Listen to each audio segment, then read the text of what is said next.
আগের দিনের লেকচারে আমরা হরমোন মেকানিজম বা হরমোন অ্যাকশন মেকানিজমটা পড়েছিলাম। বেশ কিছুটা লাস্টের দিকের অংশ বাকি থেকে গিয়েছিল। আজকে সেই অংশটাই আগে বাড়ব। তোমরা বোর্ডে এখন দেখতে পাচ্ছ দুটো স্টেজ, যেটা অলরেডি আগের লেকচারে আমরা শেষ করেছিলাম। জেনারেলি হরমোন দু ধরনের সলিবিলিটি দেখায়, একটা ওয়াটার সলিবিলিটি আর একটা হলো লিপিড সলিবিলিটি। ওয়াটার সলিবিলিটি মানে জলে যারা দ্রাব্য, লিপিড সলিবিলিটি মানে লিপিডে যারা দ্রাব্য। এরা দুজন ঠিক দুজনের বিপরীত নেচার হয়ে থাকে। যারা লিপিড সলিবল হয় তারা কোনোভাবে ওয়াটারের আশেপাশে গিয়ে সলিবল হবে না, ও ওয়াটারের আশেপাশে যাবেই না, খুব ভয় খায়। সেই জন্য জেনারেলি এদেরকে আমরা বলে থাকি হাইড্রোফোবিক গ্রুপ। এদিকে কি বলা হয় থাকে? হাইড্রোফোবিক। হাইড্রো মিন জল, ফোবিক মিন ভয় খায়। হাইড্রো মিন জল, ফোবিক মানে কি ভয় খায়। একই অপোজিটে তাহলে এরা তো জলে দ্রবীভূত হয়, তার মানে এরা হচ্ছে জল ভালোবাসে, এদেরকে বলবো হাইড্রোফিলিক। এই শব্দগুলো কিন্তু একটু ঘুরিয়ে ঘাড়িয়ে দিতে পারে। হাইড্রোমিন জল, ফিলিক মানে ভালোবাসে, হাইড্রোমিন জল, ফোবিক মানে ভালোবাসে না, ভয় করে। লিপিড সলিবল যারা, তারা জলকে দেখলে দূরে পালায়। একইভাবে ওয়াটার যারা, তারা লিপিডকে দেখলে দূরে পালায় বা লিপিড তাদেরকে কাছে ঘেঁচতে দেয় না। সেই কারণে আগের দিনে আমরা যখন হরমোনের ক্যাটাগরি পড়ছিলাম তখন দেখেছিলাম যে ধরো লিপিড ধর্মীয় হরমোন যারা স্টেরয়েড বা থাইরক্সিন, এগুলোর অলরেডি আমি ক্যাটাগরি আগের দিনে করেছিলাম। স্টেরয়েড হরমোন উদাহরণ আমরা পড়েছিলাম কার্পেট দিয়ে। কী দিয়ে পড়েছিলাম? কার্পেট। আশা করি তোমরা রিকল করতে পারছো। যদি না দেখে থাকো আগের লেকচারটা অবশ্যই দেখো, তারপরে এই লেকচারটা কন্টিনিউ করো। এখন এই হরমোনগুলো যদি আমি ধরছি এটা কোনো একটা হরমোন, আমি জাস্ট উদাহরণস্বরূপ ধরে নিচ্ছি, এটা ধরো টেস্টোস্টেরন, ধরো কথার জন্য বলছি, ধরো এটা হলো টেস্টোস্টেরন হরমোন। এখন এই টেস্টোস্টেরন হরমোনটা সেলের মধ্যে গিয়ে কাজ করবে, কারণ আমরা জানি প্রত্যেক হরমোন তাদের নিজেদের অ্যাক্টিভিটি একটা সেলের মধ্যে গিয়ে ফাংশন করে বা কাজ দেখায়, সেলের ওপর গিয়ে কাজ করে। এই টেস্টোস্টেরন যে হরমোনটা, ও কি করবে? এই সেলের মধ্যে গিয়ে কাজ দেখাবে। এখন এই টেস্টোস্টেরন হরমোন যেহেতু লিপিড ধর্মীয় হরমোন, তাই এটা হচ্ছে একটা সেলের সেল মেমব্রেন। আগের দিনেও বলেছিলাম, আজকেও বলছি। এই সেল মেমব্রেনটা আমরা দেখতে পাই বাইরের দিকে লিপিডের লেয়ার থাকে। যে জিনিস লিপিডের তৈরি, লিপিডের লেয়ার তাকে সহজে সেলের মধ্যে এন্ট্রি দেয়। এই কারণে টেস্টোস্টেরন লিপিডের তৈরি হওয়ার জন্য বা লিপিড ডেরিভেটিভ হওয়ার কারণে ওরা সহজে কিন্তু সেলের মধ্যে প্রবেশ করে। সেলের মধ্যে প্রবেশ করার পর এই সেলের মধ্যে থাকে রিসেপ্টর, যাকে বলা হয় হরমোন রিসেপ্টর। স্টেরয়েডের ক্ষেত্রে এই রিসেপ্টর এই সাইটোপ্লাজমের মধ্যে থাকতে পারে, অথবা সবুজ কালি দিয়ে আমি যে নিউক্লিয়াস এঁকেছি, নিউক্লিয়াসের মধ্যে কিন্তু রিসেপ্টরটা থাকতে পারে।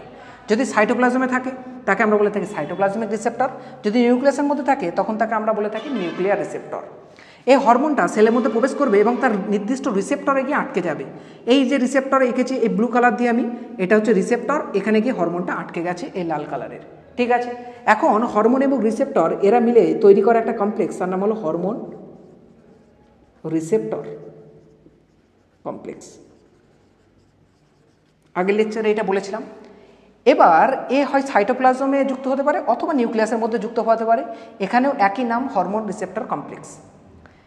এবার এই লিপিড ধর্মীয় হরমোন ডাইরেক্টলি যেহেতু সেলের মধ্যে প্রবেশ করে এবং ডাইরেক্ট ডিএনএর সঙ্গে ইন্টারফেয়ার করতে পারে, সেই কারণে সেলের ডিএনএ রিলেটেড যদি কোনো পরিবর্তন কিছু করতে হয় তাহলে কিন্তু এর ডাইরেক্টলি সেই কাজে হেল্প করতে পারে। এটা তোমাদের একটা এনসাইটে খুব ইম্পর্টেন্ট লাইন, যে কে ডিএনএর কাজ বা জেনেটিক মেটেরিয়ালকে রেগুলেট করতে পারে। অ্যান্সার হবে লিপিড ধর্মীয় হরমোন। উদাহরণ যদি জিজ্ঞাসা করে, লিপিডে যারা আছে স্টেরয়েড বা থাইরক্সিন, এরা কিন্তু অ্যান্সার হবে। অপরপক্ষে ওয়াটার যারা সলিবল, তারা কিন্তু লিপিড বিরোধী বা লিপিড তাদেরকে ঢুকতে দেয় না এবং তারা ঢুকতেও পারবে না। তাহলে এটা ধরো ওয়াটার সলিবল কোনো একটা হরমোন, এনসাইটে উদাহরণ দিয়েছি এফএসএইচ। এ কি করবে? ঢুকতে পারবে না। তখন এখানে ধরো একটা গার্ডম্যান আছে লিপিডের, যে বলবে তোমরা প্রোটিন ধর্মী হরমোন, তোমরা এখানে ঢুকতে পারবে না, তোমরা তোমাদের যা মেসেজ আছে, এখানে আমাদের একটা মেসেজ বক্স আছে, এখানে দিয়ে যাও। এই সবুজটা ধরো মেসেজ বক্স, এই সবুজটা মেসেজ বক্সে ও মেসেজ দিয়ে যাবে। এই মেসেজটা নিয়ে এই ভিতরে অন্য কোনো একটা রূপে মেসেজ পাঠাবে। ধরো আমি এরকমভাবে একটা ছবি আঁকলাম যে এটা হচ্ছে মেসেজ, এখান থেকে গ্রহণ করেছে, কি বলেছে ওই মেসেজটা অন্য একটা কাগজে লিখে পাঠিয়েছে। সে ফার্দার এসে এই সেলের মধ্যে কাজ করবে এবং সেলের যা যা কাজ রেগুলেট করা সেটা করবে। তাহলে এর সঙ্গে এর মোটামুটি পার্থক্য কী? এ ডাইরেক্টলি সেলের মধ্যে ঢুকতে পারে এবং সেলের কাজকে অল্টার করতে পারে ডাইরেক্টলি। এখানে তো সেলের কাজকে অল্টার করে কিন্তু ইনডাইরেক্টলি। যেহেতু এর ডিএনএর সঙ্গে যুক্ত হতে পারে, তাই ডিএনএর উপর এর ডাইরেক্ট প্রভাব আছে, এর ডিএনএর সঙ্গে ডাইরেক্ট কোনো প্রভাব নেই। এবার আমি যে বললাম যে এ এখান থেকে এখানে মেসেজ নিয়ে আসছে, আমরা হরমোনের নামে পড়েছিলাম যখন সংজ্ঞা পড়েছিলাম যে এরা হচ্ছে মেসেঞ্জার। যেহেতু এ প্রাথমিক মেসেজটা নিয়ে আসে, তাই একে বলা হয় প্রাইমারি মেসেঞ্জার। অপরভাবে একেও প্রাইমারি মেসেঞ্জার বলবো, হরমোন মানেই প্রাইমারি মেসেঞ্জার। কিন্তু এখানকার হরমোন ডাইরেক্ট মেসেজ নিয়ে এসে কোথায় দিচ্ছে কাজ? নিউক্লিয়াসে কাজ করছে, ডিএনএতে কাজ করছে। কিন্তু এক্ষেত্রে সেই সুবিধা নেই। এরা প্রথমে মেসেজ এখান থেকে নিয়ে এসে রিসেপ্টরে দিল, রিসেপ্টরে দেওয়ার পর হরমোন রিসেপ্টর একটা কমপ্লেক্স তৈরি হলো, ও ফার্দার আরেকজনকে দিয়ে ওর মেসেজটা কোথায় পাঠাচ্ছে? ভিতরে। সেকেন্ড যে মেসেজ কাজ করছে তাকে আমরা বলে থাকি সেকেন্ডারি মেসেঞ্জার, সেকেন্ডারি মেসেঞ্জার। আর একে বলা হয় প্রাইমারি মেসেঞ্জার, কাকে? হরমোনকে। এতটুকু বোঝা গেছে। এটাই হচ্ছে হরমোনের যে মেকানিজম, সেটা এখানেই শেষ হলো। এরপর আমরা যে নেক্সট টপিক, খুব ইন্টারেস্টিং টপিক, হাইপোথ্যালামাস এবং পিটুইটারির দিকে এগিয়ে যাব। চলো এগিয়ে যাওয়া যাক। এবার নেক্সট টপিক হাইপোথ্যালামাস। হাইপোথ্যালামাস পড়ার আগে যে জিনিসটা আমি সবসময় পড়াই, আমি একটু অন্যভাবেই পড়াই, যেটা তোমাদের বুঝতে সুবিধা হবে। আমি চেষ্টা করি ওইভাবে পড়ানো। হাইপোথ্যালামাস বোর্ডে লেখা আছে। হাইপোথ্যালামাসের হরমোনগুলো আমরা পড়বো, কিন্তু তার আগে পিটুইটারি যে হরমোনগুলো আছে, যেগুলো ক্লাস 10-এ তোমরা অলরেডি পড়ে এসেছো, সেটার উপর একটু ফোকাস করব। চলো দেখা যাক পিটুইটারির হরমোন। তো আমি লিখলাম এখানে পিটুইটারি। পিটুইটারি কী জিনিস? না, পিটুইটারি হলো আমাদের বডির একটা এন্ডোক্রাইন গ্ল্যান্ড।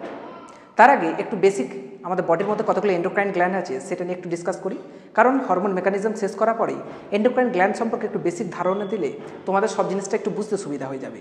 আমি এখানে একটা বেসিক, একটা রাফ একদম এন্ডোক্রাইন মানুষের ছবি আঁকছি, যার মাধ্যমে এন্ডোক্রাইন গ্ল্যান্ডটা বোঝানোর চেষ্টা করছি।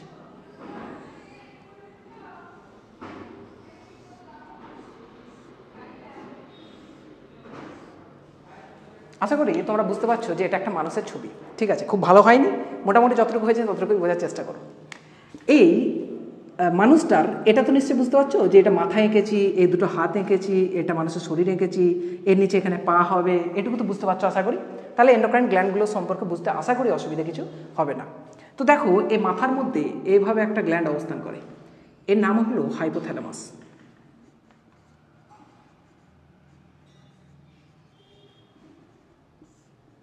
এই হাইপোথ্যালামাসের সঙ্গেই যুক্ত একটা গ্রন্থি থাকে, তার নাম হলো পিটুইটারি। এর নাম কি? পিটুইটারি।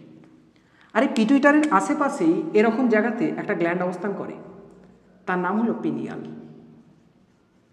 Pineal gland. এখানে আমি যে কটা গ্ল্যান্ডের বা যে কটা গ্রন্থির ছবি আঁকছি, প্রত্যেকটা কিন্তু এন্ডোক্রাইন গ্ল্যান্ড। আমাদের বডির মধ্যে যেগুলো মেজর এন্ডোক্রাইন গ্ল্যান্ড, সেগুলো নিয়ে আমি এখানে কিন্তু ছবি আঁকছি। তো দেখতেই পাচ্ছ, এর নাম হলো হাইপোথ্যালামাস, এটা হলো পিটুইটারি, এটা হলো পিনিয়াল গ্ল্যান্ড। প্রত্যেকটা সম্পর্কে একদম বেসিক ডিসক্রিপশানে আমরা সব কিছুই ডিসক্রাইব করব। এই তিনটে মাথার মধ্যে মেন আছে, যেগুলো আমাদের সিলেবাসের অন্তর্গত। এরপরে গলার এখানে, এই যে আমার গলা তোমরা দেখতে পাচ্ছ এখানটা, এই জায়গাতে একটা গ্ল্যান্ড আছে যেটা বাটারফ্লাইয়ের মতো দেখতে, অর্থাৎ প্রজাপতির মতো দেখতে। আমি এটা তো এইভাবে সাইড ভিউ নিয়েছি, এইভাবে সাইড ভিউ নিয়েছি, এটা যদি ফ্রন্ট ভিউ নিই, অর্থাৎ এরকম, আমি ছবিটা ওইভাবে আঁকছি। তো এরকম ধরনের একটা গ্ল্যান্ড পাওয়া যায়। কার মতো দেখতে পাচ্ছ? এটা প্রজাপতির মতো বা বাটারফ্লাইয়ের মতো দেখতে নয়। এই গ্ল্যান্ডটার নাম হলো থাইরয়েড। এটার নাম নিশ্চয়ই তোমরা কম বেশি সবাই শুনেছ। আর এই থাইরয়েড গ্ল্যান্ডটা, ধর কথার জন্য বলছি, আমার গলার মধ্যে থাইরয়েড গ্ল্যান্ডটা এইভাবে আছে প্রজাপতির মতো, এত বড় নয়, ছোট। এবারে থাইরয়েড গ্ল্যান্ডটা আমি বাইরে বের করেছি। বের করার পর এইভাবে ঘুরিয়ে যদি পিছন দিকে দেখাই, তো তোমরা দেখতে পাবে এখানে, এখানে, এখানে, এখানে, এখানে। অর্থাৎ এই থাইরয়েড গ্ল্যান্ডটা সামনের দিকে, এটা এর পিছনের দিকে চারটে গ্ল্যান্ড আছে ছোট ছোট দানার মতো। এদেরকে বলা হয় এরি ভাই। তাদের নাম হচ্ছে, এরকমভাবে আমি পিছন দিকের জন্য ডিনোট করলাম চারটে। এর নাম হলো প্যারাথাইরয়েড। কি নাম? Parathyroid gland. কি নাম? Parathyroid gland. কার পিছনে থাকে? থাইরয়েডের পিছনে। থাইরয়েড যখন পড়বো তখন প্যারাথাইরয়েডটা পড়বো একবারে, তখন পুরো বেসিক একদম সব কিছুই জানিয়ে দেবো। এটা গলার মধ্যে থাকে। এরপর জাস্ট এখান থেকে নেমে আসলেই আমাদের বুকের এখানে দেখবে, হাত দিয়ে দেখো, এই যে বরাবর আমার বোতাম আছে, এখানে একটা হাড় আছে, এর নাম হলো স্টারনাম। কি নাম? স্টারনাম। এই স্টারনাম বোনের জাস্ট নিচেই আছে একটা গ্ল্যান্ড, তার নাম হলো থাইমাস। আমি এইভাবে ছবিটা আঁকলাম, নাম হচ্ছে থাইমাস। এই গ্রন্থিটার নাম কি, যেটা গলায় আছে, এর নাম হলো থাইরয়েড, যেন মনে থাকে। আর এর নাম হলো থাইমাস, মনে থাকবে আশা করি। এ হলো থাইরয়েড, তার পিছনে আছে প্যারাথাইরয়েড। থাইরয়েডের সঙ্গে নাম, প্যারা মানে পিছনে, বা রেট্রো ইউজ করা হয় পিছনের জন্য। আর এই বুকের নিচে যেখানে এখানটাই আছে, এর নাম হলো থাইমাস। এখান থেকে যখন নিচে আসবো, নিচে দেখতে পাবো এরকম একটা ট্রায়াঙ্গুলার শেপেড অর্গ্যান। এর নাম হলো বাংলায় অগ্নাশয় এবং ইংলিশে একে বলা হয় প্যানক্রিয়াস। ইংলিশে কি বলা হয়? প্যানক্রিয়াস। বাংলায় বলা হয় অগ্নাশয়। থাইমাসের বাংলা শব্দ কিছু নেই, থাইমাস, থাইমাস। এরপরে এখান থেকে নেমে আসলে আমরা এখানে নিচে দেখতে পাই আমাদের বডির দুটো কিডনি, যেটা সামনের দিকে পেটের কাছে অবস্থান বলছি না, পিছনের দিকে অবস্থান করে। কিন্তু ছবিটা জাস্ট বোঝার জন্য তোমাদেরকে এই জায়গায় আমি লোকেশনটা দেখিয়েছি। কিডনির সঙ্গে দুটো অর্গান যুক্ত থাকে, জাস্ট কিডনির মাথার উপরে অবস্থান করে। এই দুটো গ্ল্যান্ডের নাম হলো অ্যাড্রিনাল গ্ল্যান্ড। কী নাম? Adrenal gland. আমরা জেনারেলি কিডনির রোগ হলে বলি না রেনাল কিছু ডিসফাংশন হয়েছে, মানে কিডনির জন্য আমরা সায়েন্টিফিক বা মেডিকেল ভাষায় শব্দ ইউজ করি রেনাল। রেনালের সঙ্গে যদি কোনো একটা গ্রন্থি অ্যাড থাকে, যুক্ত থাকে, তখন তাকে আমরা বলবো অ্যাডরেনাল। তাহলে অ্যাডরেনাল নামটা বোঝা যাচ্ছে নিশ্চয়ই, নাম কোনোদিন আর ভুলবেন আশা করি। অ্যাডরেনাল, অ্যাড মানে যুক্ত থাকা, রেনাল মানে কিডনির সঙ্গে যুক্ত যে গ্রন্থি তাকে বলা হয় অ্যাডরেনাল। আশা করি তোমরা এটা আর কোনোদিন ভুলবে না। এরপরে আর দুটো মেজর জিনিস আছে। এবার এটা যদি একটা মহিলার বডি হয়, মেয়ের বডি, তখন এই কোমরে উদরভাগের নিচে এখানে অবস্থান করে দুটো ডিম্বাশয় গ্রন্থি। এরকমভাবে দুদিকে দুটো ডিম্বাশয় অবস্থান করে। আমি জাস্ট ছবিটা একটু বোঝার জন্য এইভাবে আঁকি, ইউটেরাসটা নিয়ে। এই দুটোকে বলা হয় ডিম্বাশয়, ইংলিশে এদেরকে বলা হয় ওভারি। আর এটা যদি পুরুষ হয়, পুরুষের দেহের বাইরে একটা থলির মধ্যে দুটো গ্ল্যান্ড অবস্থান করে, যাদেরকে বলা হয় টেস্টিস। কি বলা হয়? টেস্টিস। এই যে ছবিটা এঁকেছি, এটা হলো টেস্টিস। একে ইংলিশে বলা হয়, বাংলায় বলা হয় শুক্রাশয়, ইংলিশে বলা হয় টেস্টিস। এটা দেহের বাইরে অবস্থান করে পুরুষদের ক্ষেত্রে, এটা মহিলাদের ক্ষেত্রে। অর্থাৎ এই দুটোর মধ্যে যে কোনো একটা অবস্থান করবে। পুরুষদের ক্ষেত্রে টেস্টিস অবস্থান করবে, মহিলাদের ক্ষেত্রে ওভারি অবস্থান করবে। এটাই নিয়ে আমাদেরকে এই চ্যাপ্টারটা পড়তে হবে। এটাই হলো এন্ডোক্রাইন গ্ল্যান্ডের একদম বেসিক ডেসক্রিপশন। এরপরে প্রত্যেকটা পার্ট নিয়ে আমরা স্টাডি করব, হয়তো ডিফারেন্ট পার্টে আসবে। আজকের পার্টে আমরা পড়ব হাইপোথ্যালামাস এবং পিটুইটারি গ্ল্যান্ড। লেখাও আছে হাইপোথ্যালামাস। ওই ছবিটা তোমরা নিশ্চয়ই ভালো করে বুঝতে পারছো। তোমরা যারা ভিডিও দেখছো তারা চেষ্টা করো যে নিজের খাতাতে এগুলো হ্যান্ড রিটেন নোট তৈরি করে নেওয়ার। নিজেরা যদি নোট তৈরি করে নাও, কোনো দিন আর ভুলবে না। ক্লাসে তো ভালো করে দেখছোই, যদি একবার নোট নামিয়ে দাও আর কোনো দিন কিন্তু ভুলবে না। সুতরাং নোট নামিয়ে নেওয়ার চেষ্টা করো। এরপর প্রথম যে গ্ল্যান্ডটা নিয়ে পড়বো সেটা হলো হাইপোথ্যালামাস। এই হাইপোথ্যালামাস নিয়ে পড়তে গেলে প্রথমে পড়তে হবে পিটুইটারি গ্ল্যান্ডের একটু বেসিক কিছু জিনিস। পিটুইটারির সম্পূর্ণ ডেসক্রিপশন একটু পরে পড়বো, জাস্ট একটা বেসিক জিনিস প্রথমে জানতে হবে, তা নাহলে হাইপোথ্যালামাস আমি পড়াতে পারি না, অন্য স্যাররা পড়াতে পারে না, হয়তো আমি পড়াতে পারি না। আমি তো পিটুইটারি নিয়ে একটুখানি বেসিক জিনিস বলবো। আমি কিছুক্ষণ আগে এই ছবিটা আঁকার সময় বললাম না, হাইপোথ্যালামাসের সঙ্গে একটা গ্রন্থি যুক্ত থাকে, তার নাম হলো পিটুইটারি। এই পিটুইটারি গ্রন্থিটাকে যদি আমি ভাঙি, তখন দেখতে পাই যে পিটুইটারিটা এই ধরনের একটা গ্রন্থি। কেমন টাইপের গ্রন্থি? এই ধরনের একটা গ্রন্থি। এর উপরে কে অবস্থান করে? কিছুক্ষণ আগেই বললাম, ছবিতেও দেখিয়েছি। এর উপরে অবস্থান করে এইভাবে হাইপোথ্যালামাস, এবং হাইপোথ্যালামাসের সঙ্গে যুক্ত করে একটা এই ধরনের লম্বা স্টক। ঠিক আছে, এই লম্বা স্টকটা কি করে? পিটুইটারি, এই ব্লু কালারের পিটুইটারি গ্রন্থিকে লাল কালার হাইপোথ্যালামাসের সঙ্গে যুক্ত করে। পিটুইটারির এটা তাহলে কি হলো? এটা হলো হাইপোথ্যালামাস। এই যে অংশটা যুক্ত করে একে বলা হয় ইনফান্ডিবুলাম। আর এই দুটো হলো পিটুইটারি। দেখো এই যে অংশটা আমি এঁকেছি না, আমার মাথাটা যদি এরকম থাকে, আমার মাথায় যখন পিটুইটারি গ্ল্যান্ড থাকে, তাহলে এরকমভাবে সামনের দিকে আমি ছবিটা এঁকেছি। তাহলে বলো আমার সামনের দিকের অংশ, তাকে আমি কি বলবো? অগ্র। তাহলে এটা অগ্র, আর এটা কি হবে? পশ্চাৎ। এবার অগ্রকে আমরা ইংলিশে বলে থাকি এটা অগ্র, আর এটা হলো পশ্চাৎ। ইংলিশে অগ্রকে আমরা বলে থাকি অ্যান্টেরিয়র। কি বলে থাকি? আর পশ্চাৎকে বলে থাকি আমরা পোস্টেরিয়র। তাহলে পিটুইটারির অংশ কার অংশ? কার অগ্র অংশ? কার পশ্চাৎ অংশ? পিটুইটারির। সুতরাং আমরা বলবো যে অ্যান্টেরিয়র পিটুইটারি। কি বলবো? আর পোস্টেরিয়র পিটুইটারি। কার অংশ? পিটুইটারি অংশ। এই অংশটা অ্যান্টেরিয়র পিটুইটারি, এই অংশটা হলো পোস্টেরিয়র পিটুইটারি। এখন এই অংশটা যখন বুঝতে পেরে গেছো, এরপরে একটা তোমাদেরকে সারপ্রাইজ দিই। সেটা কি না, এখানে মিডিলে আর একটা জিনিস অবস্থান করে, এটাকে বলা হয় মিডল পিটুইটারি। কি বলা হয়? Middle pituitary. এই মিডল পিটুইটারিটা সম্পর্কে একটু পরে ডিসক্রিপশন দেবো, যখন পিটুইটারি নিয়ে সম্পূর্ণভাবে ডিসকাশন করব। জাস্ট এখন শুনে রাখো। এবার এই যে পিটুইটারি গ্ল্যান্ডটা দেখতে পাচ্ছ, এখানে টোটাল হরমোন খরিত হয় 9টা। কটা? 9টা খরিত হয়। শব্দটা ভালো করে শোনো, খরিত হয় পিটুইটারি। তাহলে প্রশ্ন যে কটা হরমোন তৈরি হয়? এখানে হরমোন তৈরি হয় 7টা। দুটো হরমোন হাইপোথ্যালামাসে তৈরি হয়, যারা এখানে জমা থাকে এবং খরিত হয়। সেটা হাইপোথ্যালামাস নিয়ে একটুখানি বলার পরেই বলছি। তো আমি বললাম যে এখানে টোটাল 9টা হরমোন খরিত হয়। কোন অঙ্গ থেকে বা কোন পার্টটা থেকে কটা হয়? অ্যান্টেরিয়র থেকে হয় 6টা, এই পোস্টেরিয়র থেকে হয় 2টো।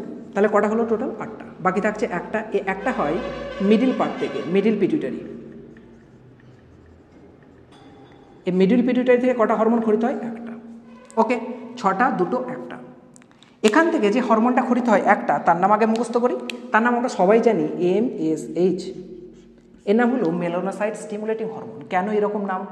পিটুইটারি হরমোন নিয়ে একটু পরে ডিসকাশন করবো, ওখানে গিয়ে বলছি।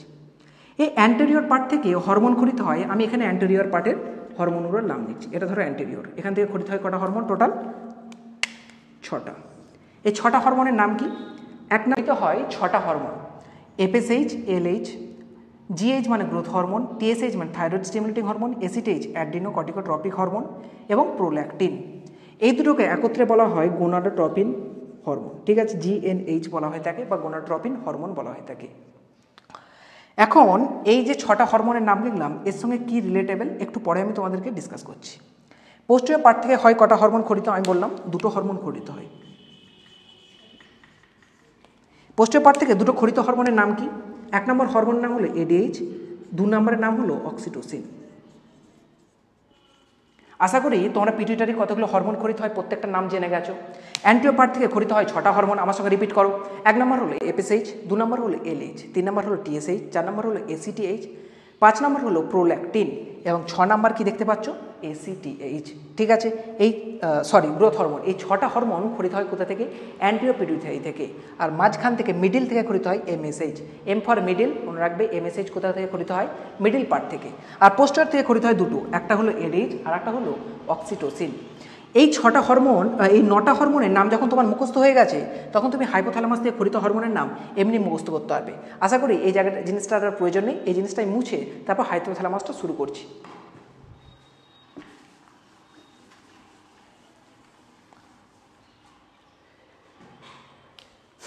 হাইপোথ্যালামাস থেকে খরিত হয় জেনারেলি 2 ধরনের হরমোন। একটার নাম হলো রিলিজিং হরমোন আর একটার নাম হলো ইনহিবিটিং হরমোন। একজনের নাম হলো রিলিজিং হরমোন আর একজনের নাম হলো ইনহিবিটিং হরমোন। এই রিলিজিং হরমোনের কাজ কি? এখান থেকে খরিত হাইপোথ্যালামিক হরমোন ও গিয়ে পিটুইটারির এই সমস্ত হরমোনকে কি করে? রেগুলেট করে। কিসের জন্য? ক্ষরণের জন্য। যে তোমার ক্ষরণের সময় হয়েছে, তোমার কাজ আছে, তুমি খরিত হও। এটা কার কাজ? এই রিলিজিং হরমোন। ধরো কথার জন্য আমি তোমাদেরকে আগের দিনে বলেছিলাম যে হরমোন আমাদের বডির মধ্যে খুব মাইনিউট কোয়ান্টিটি, ট্রেস অ্যামাউন্টে খরিত হয়। আর এই ট্রেস অ্যামাউন্টে খরিত হরমোনই আমাদের কাজের জন্য প্রয়োজনীয়। এর থেকে বেশিও ক্ষতিকারক, কমও ক্ষতিকারক।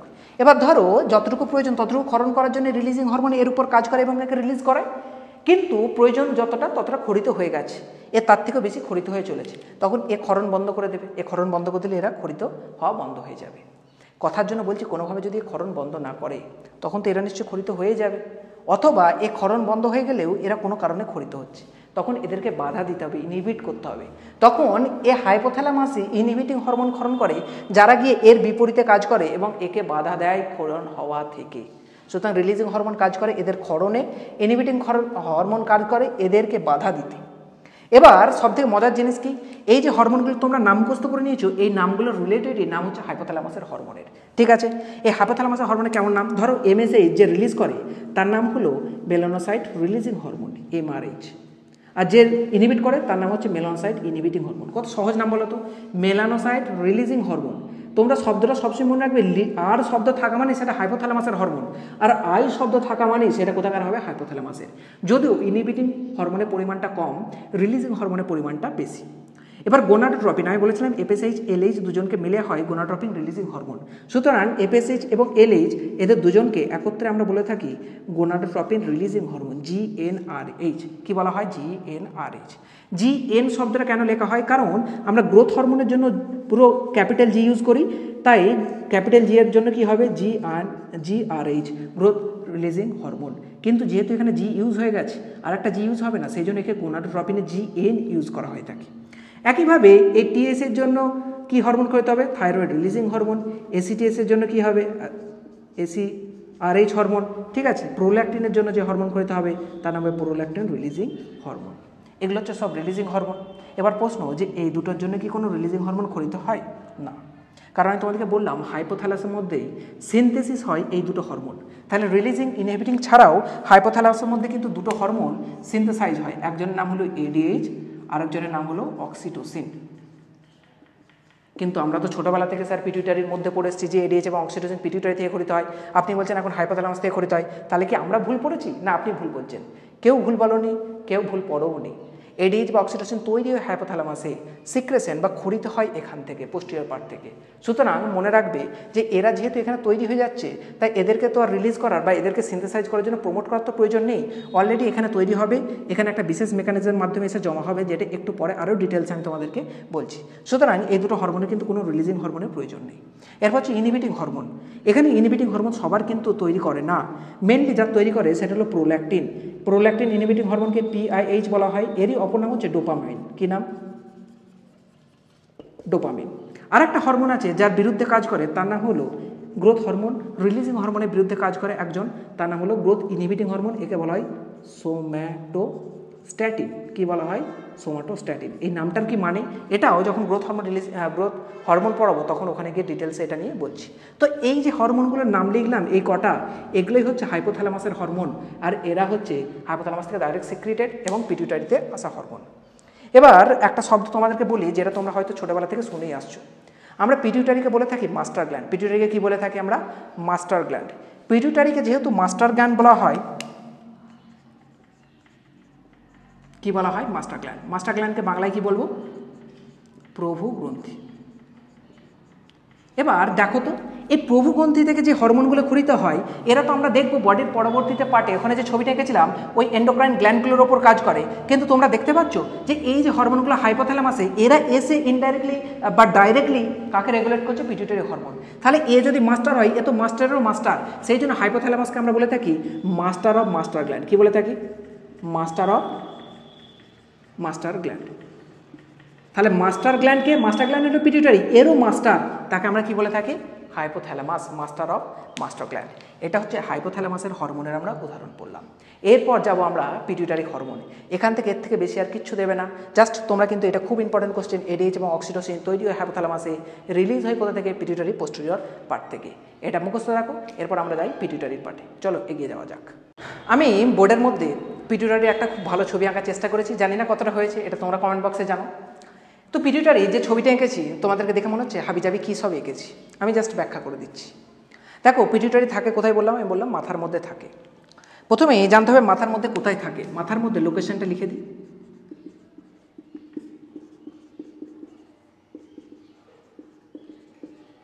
সেলা টার্সিকা নামক একটা প্রকোষ্ঠ থাকে। ধরো আমাদের মাথার মধ্যে এরকমভাবে বিভিন্ন বোন আছে। একটা বোন আছে আমাদের মাথার মধ্যে, যেটা মাথার নিচের দিকে অবস্থান করে, মানে খুলির নিচের দিকে অবস্থান করে। আমরা এই বরাবর কাটলে যে বোনটা পাবো, এই বরাবর যদি কাটি, এই মাথার ভিতরে যে বোনটা পাবো তার নাম হলো স্ফেনয়েড। কি নাম? এই বোনটার নাম কি? স্ফেনয়েড। এই স্ফেনয়েড বোনে একটা এই ধরনের প্রকোষ্ঠ আছে যাকে বলা হয় সেলা টার্সিকা। এই প্রকোষ্ঠটার নাম কি? সেলা টার্সিকা। আর এই সেলা টার্সিকা প্রকোষ্ঠের মধ্যে পিটুইটারি গ্রন্থিটা এইভাবে অবস্থান করে দুটো খণ্ড নিয়ে। ঠিক আছে, তাহলে অবস্থান কোথায় তোমাদেরকে যেহেতু জিজ্ঞাসা করে, বলবে স্ফেনয়েড বোনের সেলা টার্সিকা প্রকোষ্ঠে অবস্থিত। কে? না পিটুইটারি গ্রন্থি বা পিটুইটারি গ্ল্যান্ড। এখন এই পিটুইটারি গ্ল্যান্ডটার যখন আমি স্ট্রাকচার আঁকবো, এটা কি এঁকেছি? স্ট্রাকচার। এই পিটুইটারি গ্ল্যান্ডটার আমি যখন স্ট্রাকচার আঁকবো তখন এই ধরনের একটা ছবি তোমরা দেখতে পাবে। দেখতেই পাচ্ছ আমি হাইপোথ্যালামাস এই লাল কালার দিয়ে এঁকেছি, হাইপোথ্যালামাস ডিটেক্ট করেছি। এর সঙ্গে লাল কালারের কন্টিনিউতেই একটা জিনিস এঁকেছি। আমি তোমাদেরকে কিছুক্ষণ আগে যখন হাইপোথ্যালামাসের হরমোন বলছিলাম, আমি বলছিলাম যে হাইপোথ্যালামাস থেকে দুটো হরমোন এডিএইচ এবং অক্সিটোসিন কোথায় তৈরি হয়? হাইপোথ্যালামাসে। কিন্তু ক্ষরিত হয় কোথায়? পোস্টেরিয়র পিটুইটারি থেকে। মনে রাখবে এই হাইপোথ্যালামাসেরই একটা লং পোর্শন যারা হাইপোথ্যালামাস থেকেই মডিফিকেশন হয়ে নেমে এসছে, সেটাই হলো পোস্টেরিয়র পিটুইটারি। তাহলে প্রশ্ন যে তাহলে অ্যান্টেরিয়র পিটুইটারি যেটাকে আপনি সবুজ কালি দিয়ে এঁকেছেন, সেটা তাহলে কোথা থেকে আসে? এই জিনিসটা জেনারেলি আমাদের যে খাদ্যনালী, এই খাদ্যনালীর জিআইটির একটা ছোট্ট অংশ থেকে কেটে এসে এখানে যুক্ত হয়। এবার বলো তো খাদ্যনালী কোথায়? এখানে। এখান থেকে ধরো খাদ্যনালী শুরু হচ্ছে, আর ব্রেন কোথায়? এখানে। তাহলে এখান থেকে এত দূরে যাওয়া, একটা পার্ট দূরে যাওয়া বলছি আমি। সেই জন্য এই পিটুইটারির এই যে পার্টটা অ্যান্টেরিয়র পিটুইটারি, এরই অপর নাম পার্স ডিস্টালিস। কি নাম?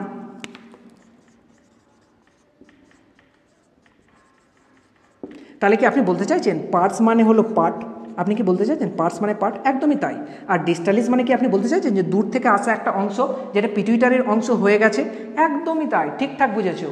দূর থেকে আসা একটা অংশ যেটা পিটুইটারির সঙ্গে যুক্ত হয়েছে, পোস্টেরিয়র পিটুইটারির সঙ্গে যুক্ত হয়েছে এবং পিটুইটারি গঠন করেছে, তাকে অপর নামে আমরা বলতে থাকি পার্স ডিস্টালিস। তাহলে কি স্যার এরকম পার্স দিয়ে অন্যগুলোরও নাম আছে? একদম আছে। এটা ধরো মিডিল পার্ট, এটা দুজনের ইন্টারমিডিয়েট অর্থাৎ মাঝখানে অবস্থান করে, তাই একে বলে থাকি আমরা পার্স ইন্টারমিডিয়া। কি বলে থাকি? পার্টস মানে পার্ট, ইন্টারমিডিয়েট মানে ইন্টারমিডিয়েট, মাঝখানে একটা অংশ, তাকে বলা হয় মিডিল পিটুইটারি।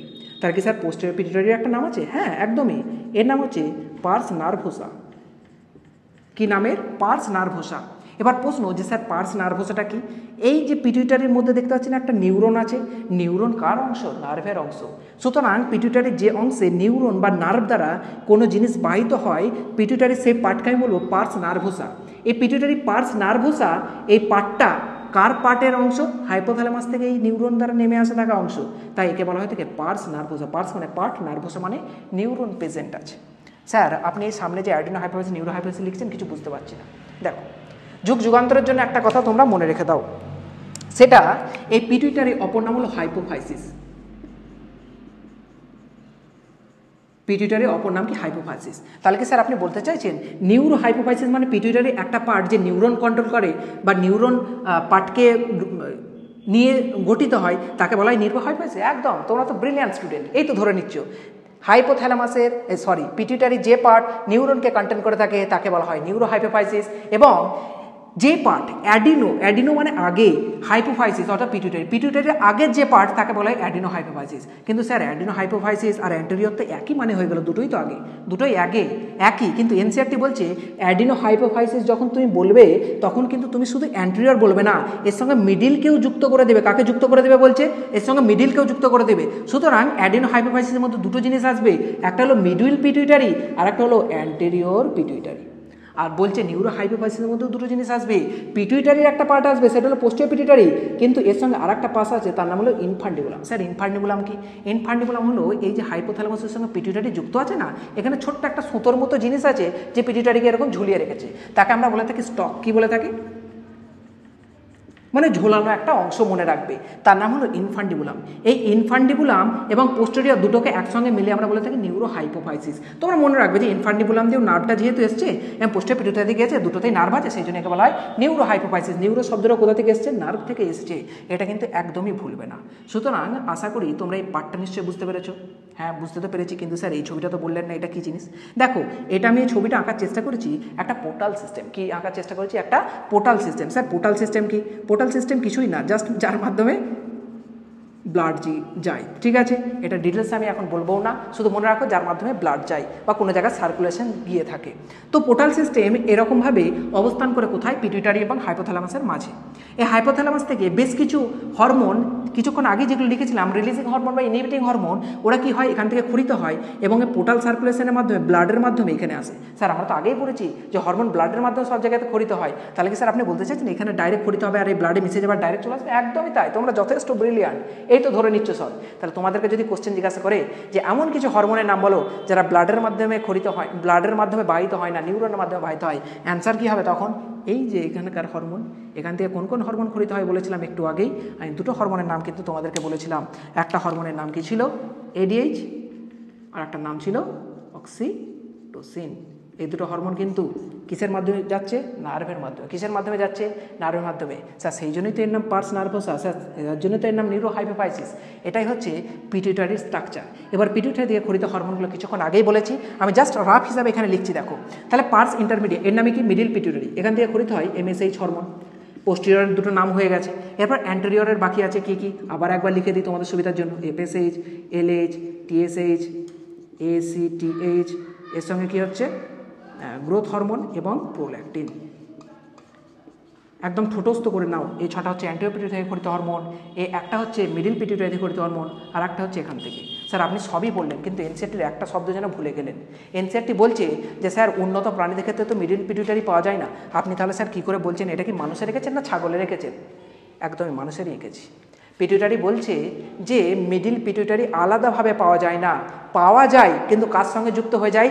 অ্যান্টেরিয়র পিটুইটারির সঙ্গে। সেই জন্য দেখো এই মিডিল পিটুইটারিকে আমি অ্যান্টেরিয়র পিটুইটারির ভাগের মধ্যে এঁকেছি।